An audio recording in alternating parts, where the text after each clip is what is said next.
มันจะกล้องให้แน่สะสวัสดีFC ไว้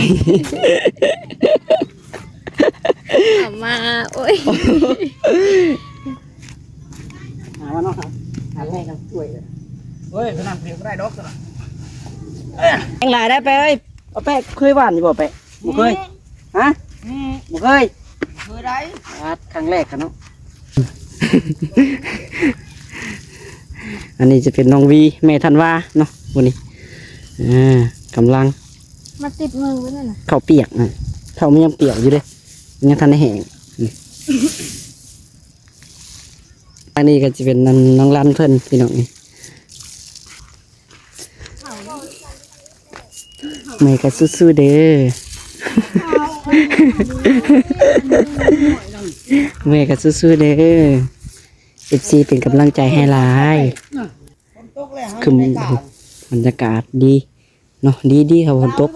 ถือกับเสาให้เสาหน้าแล้วล่ะขัดฝนมานี่ก็ได้ยังไงนี่จะเป็นสูตร สูตรทางเงินบ้านกะลางคนบ้านนี่น้องอันนี้สูตรต่างหากได้หวานเขาบ่มีสูตรได้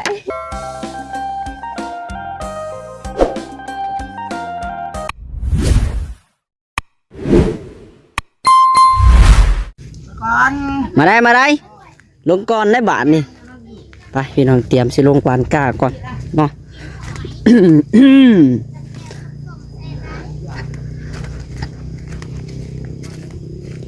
อยู่ใส่สอบเขาใส่อยู่ใส่พี่เอาเขาอยู่พี่น้องเอาจังไรก็ได้ทักทายสบายดีแม่FCเบิดสุขสู่คนเนาะพบพอท่านน้องละอีกคือเก่านักได้น้องผสมเข่าใส่ซ้ำเพื่อเอาแปะมาพี่ไว้ มาพี่จักสอบนี่กับหามาได้จังใดเนาะไปใช่พี่น้องเดียวน้องลาขออนุญาตหยุดกล้องก่อนเนาะหรือว่ามีคนจับเพื่อนสิมาจับกล้องให้ปะมันจับกล้องให้แน่สะสวัสดี FC ไว้มาโอ้ยหาว่าน้องครับหาแรกกันช่วยเลยเฮ้ยขนาดเพียงก็ได้ดอกกันสับใหญ่เนี่ยเดียวก็ได้ดอกเนาะโอ้พก7 กิโลผมของไงน้องเองก็นักดีเลยเขานักมันเตะน้ำเอาไปเดี๋ยวพอแล้วเดี๋ยวพ่อเขาปลูกน้ำมาได้ตะก้องเลยให้มันทันคนเลย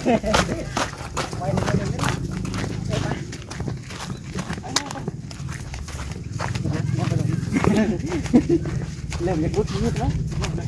เอาเลยแล้วจิงรถมือนักอะไรวะมันลองงออยู่ปะ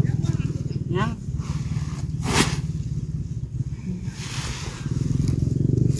ให้ข้าเจ้าโจมไปส่วนนั้นเขาพี่กายเป็นจังได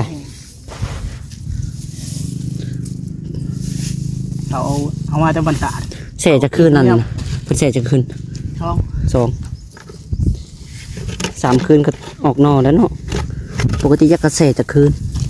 3เนาะเสย3มาคืน2หามืออันนี้ดิจ้ะเสยคืน1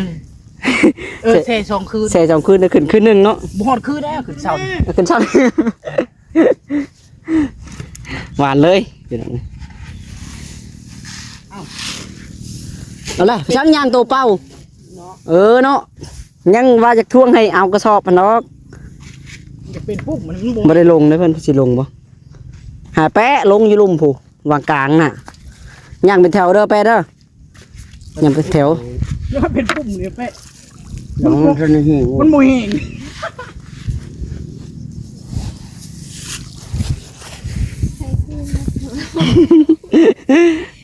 เป็นจังได๋ทางนี้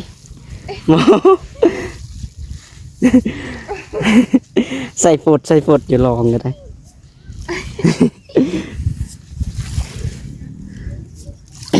โอ้หวานบางน้ำซะเนาะ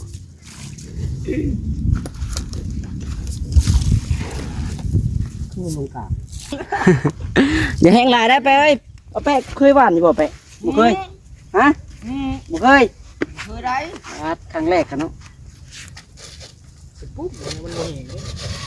เข้าแนวเดียวบ่ได้ว่ามาใส่นี่ โบเมนแต่ตัวสอบเต็มนะ บ่สอบตัวนั้นจ้ะ ตอนนั้นเขาบัน11นี่ขึ้นข้างนี้อันนี้เขายังอีเมลจะได้เขานี่ ตักลงเดี๋ยวนี่โอ้เดี๋ยวกันเฮียเลยไว้แล้วเจ้คุณอาเพิ่นแล้วมาทวงเป็นผู้เด็ดนะว่าผู้เล็กโอ้สูงนี่กินข้าวให้ได้เราอ่ะธรรมดาเป็นบุคคลบ้านเนาะก็ส่งเฮาไม่ก็ถือตัวนั้นมาส่ง จะใครถึงกับเจ้าหามแล้วมันจะ โอ้โอ้เดี๋ยวดอกมีผู้สักอยู่เพิ่นเดี๋ยวดอกมีผู้สักอยู่โอ้แหงอยู่เนาะเราเป็น อย่าลงมาแปะเป็นหัวตีนบ่ไรบ่ลงบ่ท่านที่ลงลงภาคกลาง อะไรมันก็เป็นปุ้มนั่นนี่บ่ มันมี เออ เป็นโรงพยาบาลห้างเด้โทษฝุ่นในไว้เด้ เด้ได้ไปเอ้ย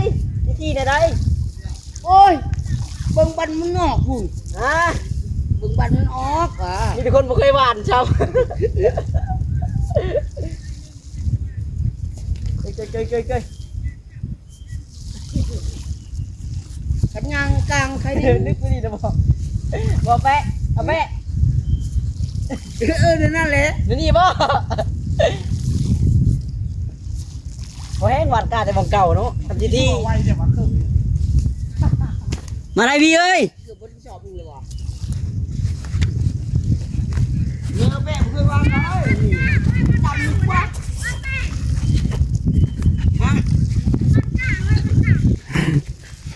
ทำที ที ปิดเด้ออันนั้นน่ะตัวสักเอาแปะฮะ เป็นยังย่านบ่ ไก่คนเน็ตค่ะ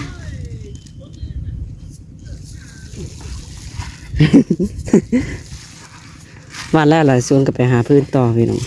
ขอแปะนี่นะ ย่านในเฮาในวันบ่เป็นไป สวยว่าบนกลาง แถวนี้เพิ่นว่านจังได๋บ่นี่แหละเนี่ยเขาว่านจะจุ่มกัน ราชิบานนะ ฮะ ราชิบาน สิว่านบ่ว่านนี่เป็นทางคือจะเหงาไหมเนาะ ไปเองกับว่าชนะผม ฮะคนบ่เคยว่านเนาะข้าวมันติดดิพี่เอ้ยได้ว่ามันอันนี้ นี่ให้นี่ครับมีแต่หอยตี อ๋อไอ้นี่เองครับแต่สิลกยากเบิ่งนี่เนาะ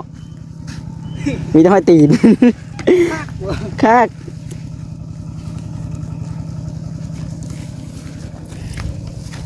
จะได้อะไรอยู่วะแม่นแล้วตอนลกเนาะลกคนแล้วพี่น้องมันจะลกยากวางข้างอ่ะไปสิอยากลกนี่หวานข้างแล้วเด้อบ่หวานข้างอ่ะแปะอีกเด้อเจ้าไล่หลังแล้วบ่ชงเจ้าหวานไล่หลังเนาะ เขาบ่แห้งเลยเขาหาก็ขึ้น เขาหากันย่อ หาขึ้นวางได้นี่วางคอยมาเอาขึ้น ขึ้นวังเช้านี่นะ หาก็ขึ้นเช้านี้ พี่น้องเดี๋ยวมาเบิ่งสองสาวที่เพิ่นหวานก่อน อันนี้จะเป็นน้องวีแม่ธันวาเนาะวันนี้กำลัง มาติดมือไว้นั่นน่ะ ข้าวเปียกนะข้าวมันยังเปียกอยู่เลยมันยังทันได้แห้ง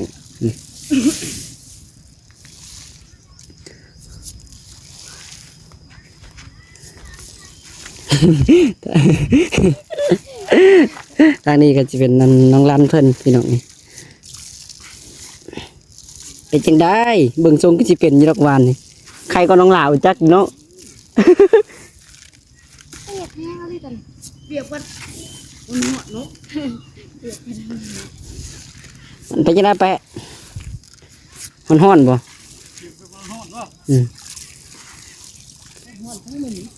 คืมฟ้าคืมฝนมาอีกแล้วได้พี่น้องเนาะเอาเมนหน้ามือนั่นเมื่อเมนเอง มื้อนั้นได้ นั่นเมนเอง นี่ส่งก่อนนะ เมนเองนี่ บ่ยากแล้วเนาะมีคนซักอยู่ นี่จักไปถึกตอนไหนข้างในไปกินขนม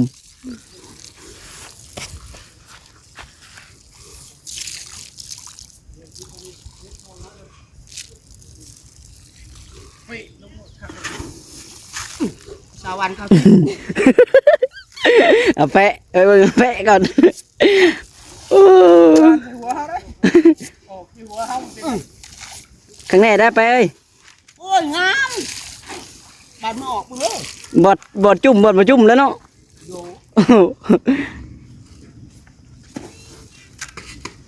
ได้ช็อตหนึ่งได้ช็อตหนึ่ง เคยว่านอยู่ว่าทางบ้านเพิ่น โอ้เด้อไม่ได้อยู่บ้านกะ บ่ได้อยู่บ้าน ไม่ได้อยู่บ้านกะเวลาที่ว่า นี่แหละวันก้านั่น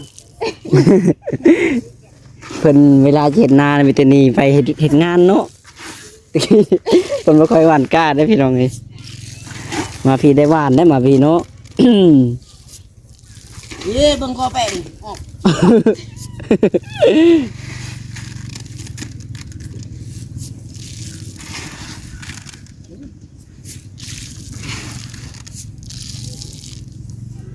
มาเลยลุง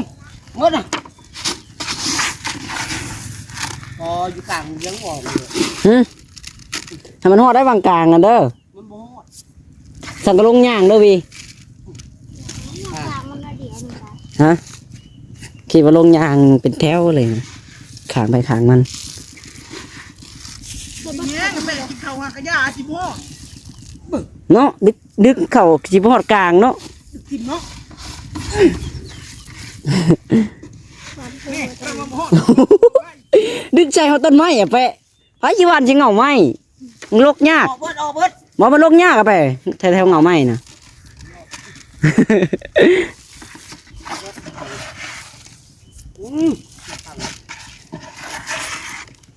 ลูกเอาเบิดเลยกันนี่ออก เอ้ยเลย สิว่านั้นยังบ่เบิด นั่งอยู่บ่นั่นไปที่เขาเอาจับกล้องให้ครับเด้อเอาแค่เป็นแบกอย่ามันหนัก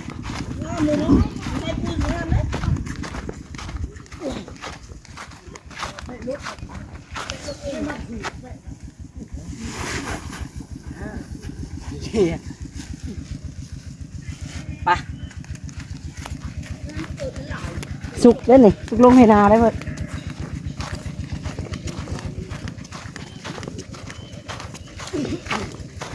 ตัวบ่วี เอาไปพุ่นเลยพุ่น เดี๋ยวนี่ก็นั่นแนวเดียวบ่ผสมตุกครึ่งหนึ่ง ระวังล หวานมันเบิดเลยเนาะ จับซ้ำนี่พุ่นไม่ได้น้อยได้ข้าวส้มแดงยี่ปากพอดีกินได้น้อย จ้าต้องมีให้เดียวเหรอ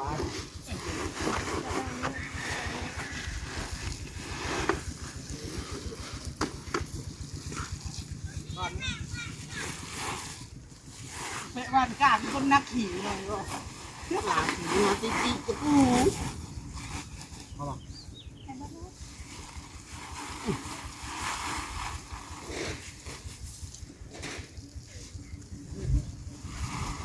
มึงเด้อหน่อยเอ้ยทันลุกก่อนฮ่าฮ่าที่ลายกัน เซินค่ะ เซิน พุ่นพุ่นยังไงล่ะ เอ้ยอย่าบอกคือวันก้า นี่นี่เดี๋ยวนี้เดี๋ยวไป ตอนมันออกอีเมลมาเบิ่งชูวานอยากได้ ชูบอนมีเข่ากับมีแต่บอนบ่มีกับเป็ดเติดอยู่อาจจะบ่ได้เห็นหน้าเห็นตาคักปานใดเด้อพี่น้องนะเพิ่นใส่กรุ๊ปเด้มันฮ้อนแดด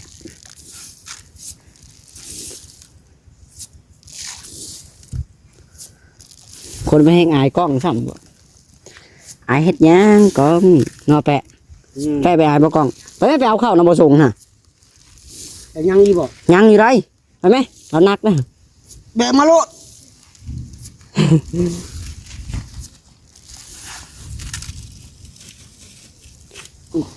เสียเนาะ เขย่าลงเลยวะ ใหญ่จ้ะไปจังแบกมานี่หลัก โอ้เรานักแบกจะได้น้อง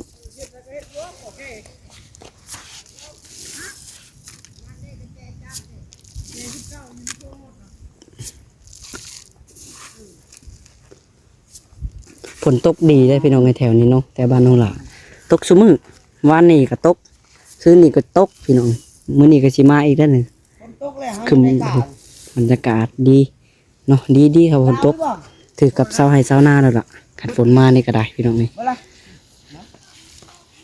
ก้าตัวนี้ก็เริ่มปรุงแล้วล่ะนี่ตัวนี้เริ่มเขียวออก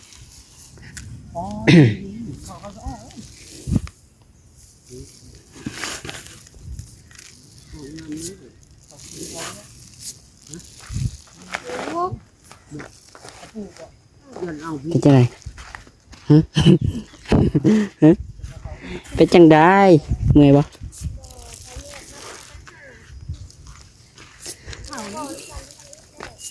เมื่อยก็สู้ๆเด้อ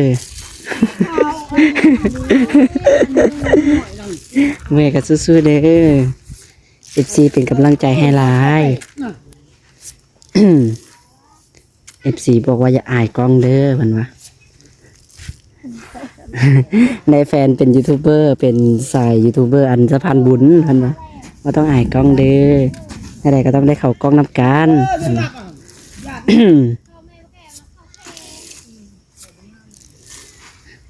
ยังไงนี่จะเป็นสูตร สูตรทางเงินบ้านกะลางคนบ้านนี่น้อง มันมีสูตรต่างหากเด้หวานเขา บ่มีสูตรได้ย้าย อันนี้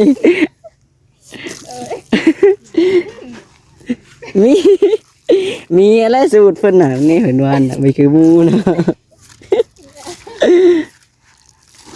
หวานใส่กระโตไม้บาดนี่มันที่ปึ้งบ่ในกระโตไม้ ดับไปบ้านใส่อยู่ เอาแปะบ่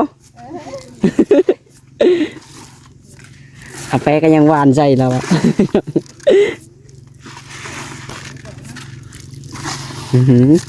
มีสูตรหวานดีเลยบลบัน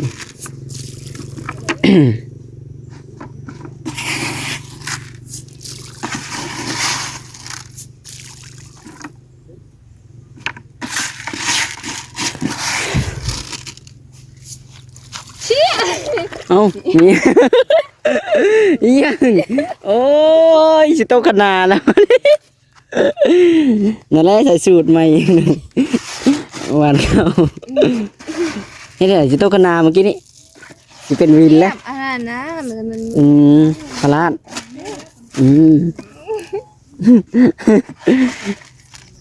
คือเพิ่นจะโตนขนาดได้พี่น้องจักแนบขี้ตมมันนะแล้ววะ ถ้าน้องลานว่าจักแม่พี่ตบโซ FC ลองลงให้เบิ่งด้วย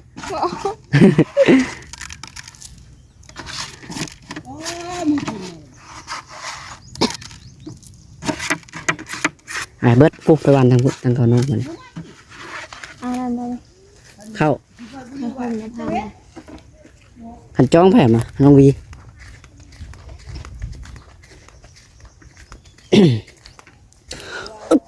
ไอ้พี่น้องนี่บ้าบันนี้ขักในกลางกันจ้องเนาะ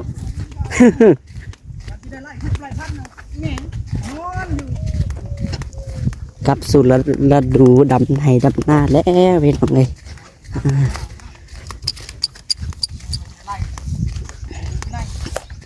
แล้วคือกระต่ายเนี้ย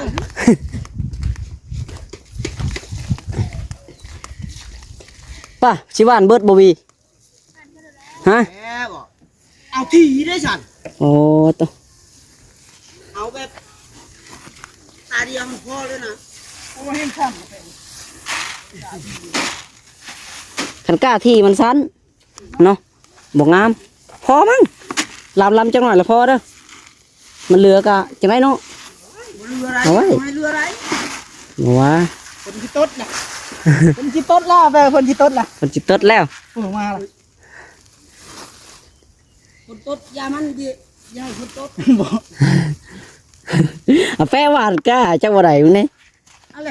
สูตรที่บ้าน ใช่ทิมใช่ มันเว้นว่านกองไว้ผมเก้าเอาแปะ ต้นเอาหมด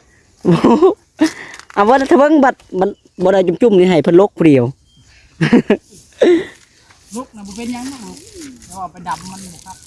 มันบ่คักเนาะ มันเป็นกีบเลยเป็นคนของเขา ดำยาก กาบงามได้โยเวกันมันเกิดอยู่อันทึ่งกระเทยนี่แม่นี่ถึงไงนะฉันเขาก็บ่ได้ดำใช่หน้าเลยแต่ละปีดำใส่ขันปลา เนาะ จะว่ามันงามถึงขนาดเขาก็ดำในขนาดเลยจริง แต่ละปีเนาะเขาบ่ดำใส่ให้นา โอ้ตีเขา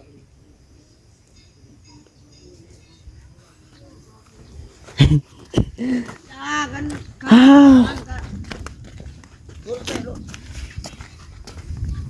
ก็มันออกมันคูเบ็ดนี่โว้ย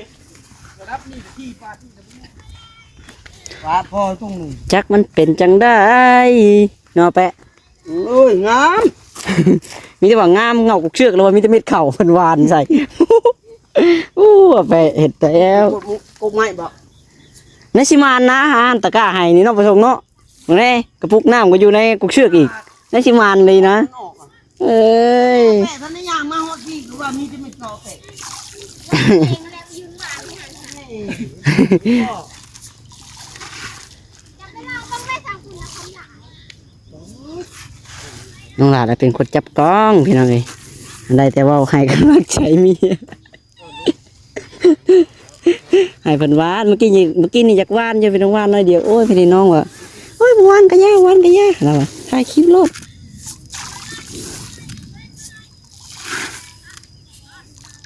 มีแต่คนส่งเสริมเด้ซะมีแต่คนส่งเสริมให้จับกล้องนะพี่น้องเอ้ยเห็นโลดค่อยสิเป็นนักแสดงให้ดอก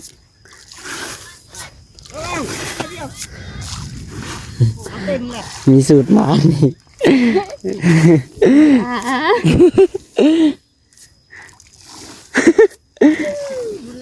ม่วนนะก็ได้หวานเข่าแล้วเนาะ จักเขียวไปบ่ได้ถ้าเบิ่งตะวันออกพี่น้องจัดไปจัดไป อย่าว้าวพาไปห้องแล้วบ่เชื่อพอตีโพดคือบอกให้บ้านเบิดเจ้าคือบอกว่าตีโพดคือว่าบ้าน พอนะมีมันบ่เบิดได้ฮะ ตาเนื้อแตกกันนะคะ ไล่ให้มันเบิดแล้ววะยังบ่หลายปานใดตินี่ เอาไปเด้อชี้เอาไป นี่ คนว่านเป็นน่ะ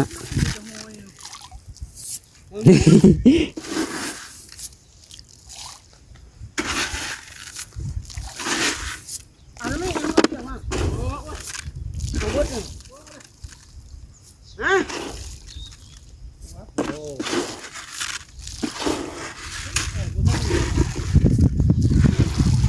อื้อหือไวมากเลย ถ้าเข้มขันนี่จะมีอยู่บ่เนาะมิดเขาไปโฮมอยู่กลางวัดกระเพาะหรอ